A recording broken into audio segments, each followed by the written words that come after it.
I mentioned in a recent episode that I am diving headfirst into writing a musical. Now, this is one of those things where at the beginning of the journey, there's no logical justification for why I should be able to write a successful musical. But honestly, there was no logical justification for why I should be able to be a successful copywriter, launch a business, anything like that. And so I'm taking this on with the same spirit, looking for resources as I go. And one of the things, like this idea for this musical has been turning over in my head for a few years now. But I didn't feel like I had the groundwork that I needed to get it off the ground. And then I discovered this book, The Secret Life of the American Musical by Jack Viertel. And Viertel teaches this class at NYU that's basically how musicals are structured. And he's worked in the industry for a very long time. And it's a great book because what it does is it goes through the structure of a musical from beginning to end, and the book is actually structured like a musical, right? It goes through the structure from beginning to end and gives you a ton of examples of how different songs within a musical play different roles and fill different archetypes. And in that book, there's a huge lesson about what is basically the number one most essential component for any Broadway musical. And as I was going through it, there's definitely a parallel that I saw that actually leads this to be a copywriting lesson as much as anything else. And if you are into story selling, using stories, using narrative as part of your as part of your marketing messaging, then I think that this lesson is really going to resonate, because what resonates with human beings when it is a story being told on stage or on the screen is also, or on the page, right, is also what's going to resonate with human beings when it's told via advertising copy. And of course, the specifics are going to be a little bit different, but the lesson is going to remain the same. So there are patterns to effective writing. Like if this whole lesson in today's episode is based on this whole idea that there are patterns to effective writing, and great writers study the patterns. Now, we may study the rules and then break the rules. And actually, that's one of the points that, while many people who write musicals are not necessarily trying to follow a pattern, not necessarily trying to follow a template, they end up kind of slipping into these grooves, right? Because what is effective on stage is effective on stage. Likewise, what's effective in TV, especially in longer form movies, in novels, there are things that are consistently effective, the patterns that are consistently effective. And for a story to resonate, most likely that means that it is following those patterns, or is almost self-aware that it is breaking those patterns in important ways while also paying homage to those patterns. And honestly, the same thing happened to me as a copywriter. I wasn't a very good copywriter for a long time. I could write short form copy that, did a good enough job of describing products and that sort of thing. But I couldn't write the kind of long form narrative copy that can measurably be used to generate a whole ton of sales.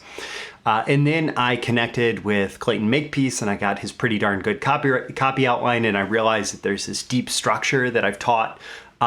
So for example, in my high velocity copywriting course, I teach this deep structure. In my story selling masterclass, I teach the structure of these different stories.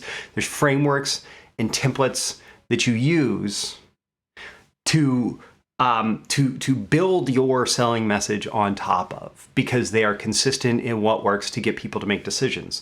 Likewise, for example, Star Wars is a hugely popular and well-known example of a story that's actually built specifically on top of the hero's journey. Joseph Campbell documented that there's this universal story structure across myth, across cultures, across time, and that this structure is very consistent in telling of the hero's journey. And George Lucas read the book and he said, all right, I'm going to write Star Wars based on that. And so that's a very common structure that's used in storytelling today. And what happens with musicals is that while maybe many of the details are going to align in some ways with that,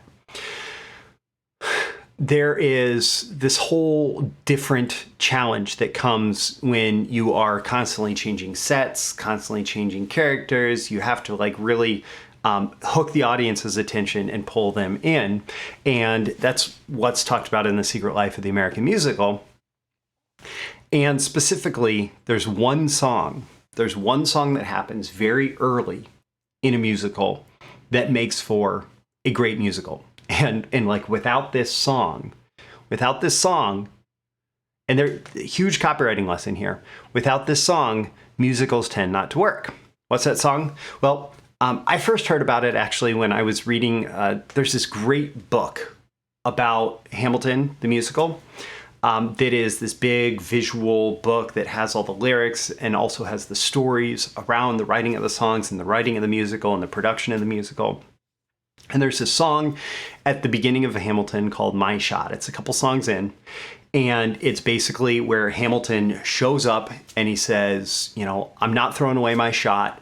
I have this one shot, this one life to live to make a difference. And I am here in America as an immigrant from the Caribbean to make a difference in the world. And I'm not going to throw away my shot, right?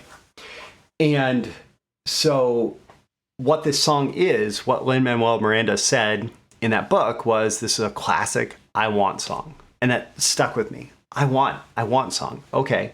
And this was like super maybe early on in my realizing that I might eventually write a musical. I recognize, okay, and there's this thing called an I want song. And it is the main character stepping to the front of the stage and saying, this is what I want.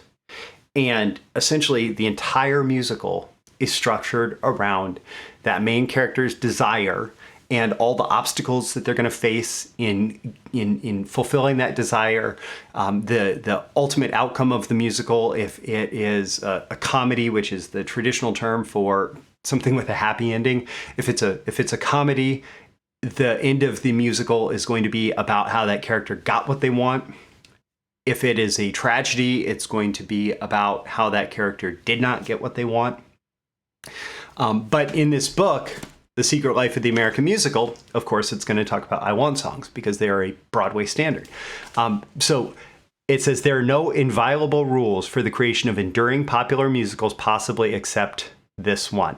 The hero has to want something that's hard to get and go after it come what may. The sooner the audience understands this, the better. The I want song is the mark of an active hero. So, Broadway, on stage, the protagonist has to step up to the front of the stage and say, this is what I want. And the entire musical is about them getting what they want. Now, copywriters, marketers, are you starting to see the parallel? Are you starting to see that your copywriting, your marketing is about an I want, right? We'll get into how it's relevant to copywriting. I'll get very specific in just a minute. But stories are compelling when the protagonist has a deep desire. Like they want something in some major way. And on Broadway, it has to be laid out like 2 songs in, right? There's a big opening number, and then it has to be laid out 2 songs in.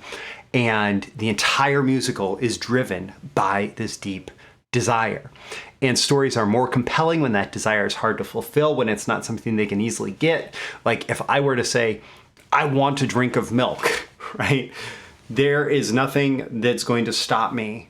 There's no difficulty in me like going to the refrigerator and grabbing milk. Of course, in my case, it's almond milk. If I really wanted a glass of cow's milk, I could drive to the grocery store, but it's easy to fulfill, right? There's no musical that's going to be written about somebody going to get a drink of milk, right? The musical has to be about something that they want, they like cannot be happy without, but also that is difficult to get. And there is conflict in getting what they want. So any kind of story, actually, there's conflict in the hero getting what they want.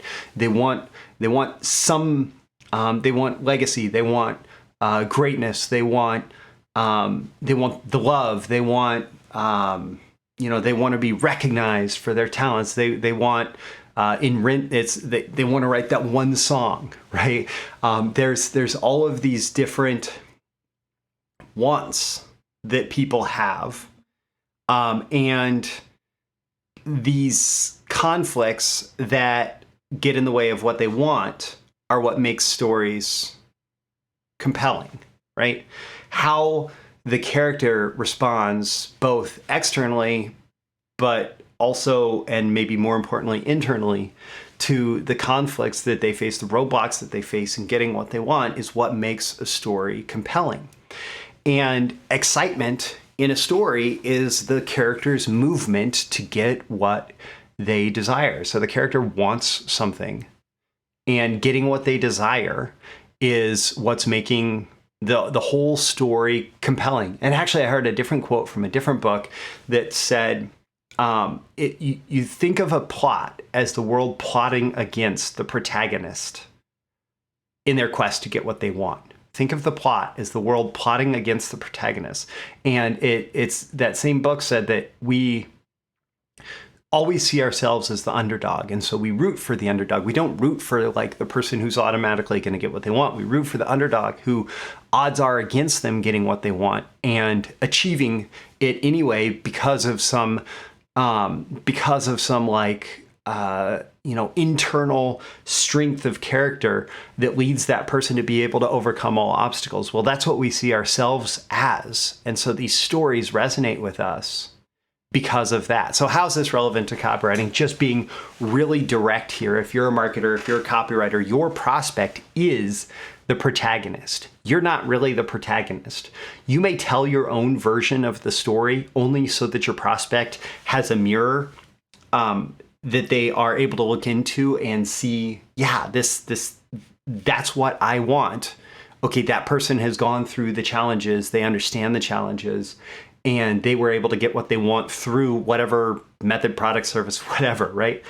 So the only reason you tell your story is to hold a mirror up to your prospect and to say, like, you can get what you want here, right?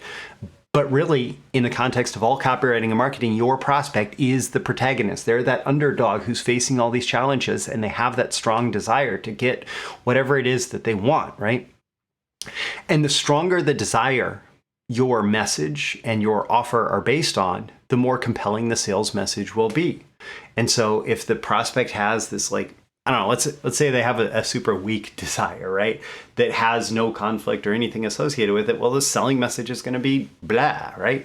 But the selling message becomes interesting when the desire, especially when it's especially strong, and when there are obstacles or challenges to getting what they want. It becomes even more compelling if it's been hard getting what they want. Conflict is what brings them to you. And so many times in a marketplace, you're dealing with people who've maybe tried to solve a problem themselves, who've tried alternative solutions, who've, done whatever. And all of that is the conflict that they've gone through, the challenges, the emotional agitation, this emotional drama. All of that is what's motivating their buying behavior, right?